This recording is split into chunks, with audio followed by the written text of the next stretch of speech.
HSC student, তোমরা যদি allrounder হতে চাও তাহলে আমি তোমাদেরকে আজকে যেভাবে বোর্ড কোশ্চেন সলভ করাবো ঠিক প্রতিটি বোর্ড কোশ্চেন তোমাদেরকে এইভাবে সলভ করতে হবে। আমি যেভাবে সলভ করবো প্রতিটি বোর্ড কোশ্চেনের বাংলা সহ, গ্রামাটিক্যাল ফ্যাক্ট সহ, কেন হলো বা অল্টারনেটিভ কি হতে পারতো, এই প্রত্যেকটা ব্যাপার নিয়ে আলোচনা করবো যখন আমি প্রতিটি বোর্ড কোশ্চেন সলভ করবো। যদি এভাবে সলভ করো তোমরা একাডেমিকে তো অবশ্যই ভালো করবা, অ্যাডমিশনে ভালো করবা, স্পোকেন ইংলিশে ভালো করবা, জব মার্কেটে ভালো করবা, অর্থাৎ ইংলিশ রিলেটেড সব ক্ষেত্রে ভালো করবে। এটা আইএলস হতে পারে বা যে কোনো কিছু হতে পারে, সব ক্ষেত্রেই তোমরা ভালো করবা। সো অলরাউন্ডার হতে চাইলে একবারে বেসিক ক্লিয়ার করে ভালোভাবে প্র্যাকটিস করতে হবে এবং ভালোভাবে শিখতে হবে।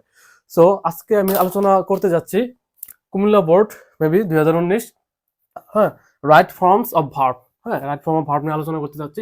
সো এখানে দেখো তো কি, teach is a noble profession মানে কি, মানে শিক্ষকতা হলো একটা মহৎ পেশা। সো এখানে কি টিচ হবে, এখানে কি হবে, টিচিং হবে অথবা টু টিচ হবে। কারণ কি, বাক্যের প্রথমে কোনো একটা কিছু বুঝতে চাইলে অবশ্যই সেটা কি হবে, সাবজেক্ট সাবজেক্ট হবে, অথবা বাক্য সাবজেক্ট অবস্থানে কি কি বুঝতে পারে, বাক্যের প্রথমে যেটা হয় এটা সাবজেক্ট। এবং এখন কথা হলো সাবজেক্ট পজিশনে কি কি বুঝতে পারে, নাউন বুঝতে পারে, জিরান বুঝতে পারে। সো এখন যদি এই টিচিং এর সাথে আইনজি যুক্ত করা হয়, টিচিং আইনজি যুক্ত করা হয়, তাহলে কিন্তু এখানে কি হয়ে যাবে, correct. So teaching is a noble profession, এক্ষেত্রে কি হবে, টিচিং হবে, এখানে টিচার জায়গায় টিচিং হবে, মানে শিক্ষকতা একটি মহৎ পেশা। তারপরে আর টিচার, একজন শিক্ষক, টিচ হিজ স্টুডেন্টস, তাদের মানে তার শিক্ষার্থীদেরকে শেখায় from the core of his heart, তার হৃদয় থেকে। এখন এখানে কি হবে, এখানে দেওয়া আছে কি আর টিচার, যেহেতু এখানে আর টিচার দেওয়া আছে তাহলে কি এটা কি থার্ড পারসন অথবা সিঙ্গুলার। সো সাবজেক্ট যেহেতু সিঙ্গুলার আমাকে ভার্ব সিঙ্গুলার করতে হবে, আর সিঙ্গুলার ভার্বের সাথে কি হয়, এস বা ইএস হয়। সো এক্ষেত্রে আমাকে দিতে হবে কি টিসেস। হ্যাঁ, এখানে আমাকে ইএস টিসেস যুক্ত করতে হবে। আশা করি বুঝতে পারছো। তারপরে দেখো এভাবে কিন্তু বুঝে বুঝে সলভ করতে হবে, বাংলা সহ এবং গ্রামাটিক্যাল ফ্যাক্ট সহ। তারপরে he teaches his students with a view to. এখন আমরা জানি এই যে with a view to, dedicated to, addicted to, হ্যাঁ, এগুলোর পরে কি হয়, কোনো ভার্ব থাকলে তাহলে কি ভার্বের সাথে আইএনজি হয়। আমরা সাধারণত জানি টু এর পরে কি বি ওয়ান হয়, কিন্তু এই যে এরকম এগুলোর ক্ষেত্রে এগুলো আমাদেরকে একটু মুখস্থ রাখতে হবে এবং এগুলোর পরে তোমাকে ভার্বের সাথে আইএনজি দিতে হবে। সো এখানে দেখো হি টিচেস, সে শেখায় হিজ স্টুডেন্ট, তার স্টুডেন্টদেরকে with a view two giving the light of education. হ্যাঁ, মানে শিক্ষার আলো দেওয়ার জন্য কি সে তার বা একজন টিচার তার শিক্ষার্থীদেরকে কি শিখায়। তাহলে এখানে কি হবে, with a view two giving হবে, এখানে অবশ্যই আইনজি হবে, গিভিং। হ্যাঁ, এখানে গিভিং হবে। তারপরে দেখো by getting the light of education, মানে শিক্ষার আলো পেয়ে। এখন এখানে গেটিং কেন হবে, কারণ সকল প্রিপোজিশনের পরে কি হয়, ভার্বের সাথে আইনজি হয় শুধু টু ব্যতীত। কিন্তু এই যেটা হলো এক্সেপশনাল, হ্যাঁ এক্সেপশনাল, এই জন্য এখানে কিন্তু আইনজি হয়েছে। কিন্তু সকল প্রিপোজিশনের পরে কি ভার্বের সাথে আইনজি হয়, এই জন্য এখানে হবে গেটিং, আইনজি হবে, এখানে হবে কি getting. So by getting the light of education, এটা অনেকে বলে এডুকেশন বলে, ভুল প্রনাউন্সিয়েশন। সো এটা হবে এডুকেশন। হ্যাঁ, এখানে একটা স্ট্রেচ মার্ক আছে, এই জন্য এডুকেশন একটু এখানে সাউন্ড বেশি হবে। ওকে, তারপর দেখো students can enlighten their insight. এখন এখানে কি কোনো কিছু হবে, এখানে কোনো কিছু হবে না, কারণ এই যে এনলাইটেন সে নিজে হলো ভি ওয়ান, আর মডেল ভার্বের পরে কি ভি ওয়ান বসে। সো এখানে কোনো পরিবর্তন করার দরকার নেই। তারপরে দেখো the students learn their lesson now as their teacher instruct them.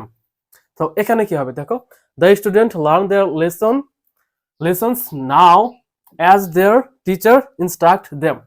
অর্থাৎ এখানে বাংলা অর্থটা বুঝতে হবে, মানে মানে শিক্ষার্থীদের উচিত মানে তাদের শিক্ষক যেভাবে তাদেরকে শিখায় বা ইনস্ট্রাক্ট করে সেভাবে তাদেরকে কি শেখা উচিত। তো এই জন্য এখানে তোমাকে দিতে হবে শুড।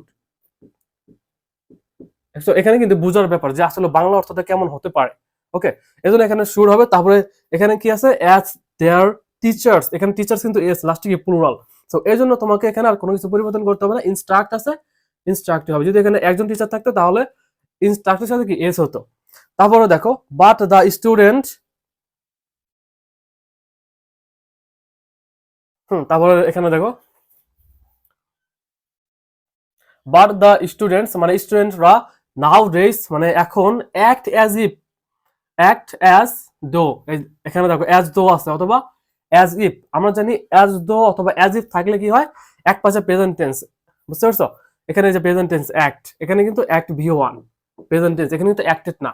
আরেক পাশে কি হবে, পাস্ট টেন্স করতে হবে, সেটা ভি টু হবে, এখানে ভি টু হবে। কিন্তু এখানে কি আছে, নো, এই জন্য আমাদেরকে এখানে করতে হবে কি new. So the but the students নাউডেজ act as though মানে এমন আচরণ করে এখনকার শিক্ষার্থীরা দে নিউ এভরিথিং, তারা যেন সব জানে, এরকম আচরণ করে তারা কাদের সাথে, টিচারদের সাথে, এরকম ব্যাপারটা।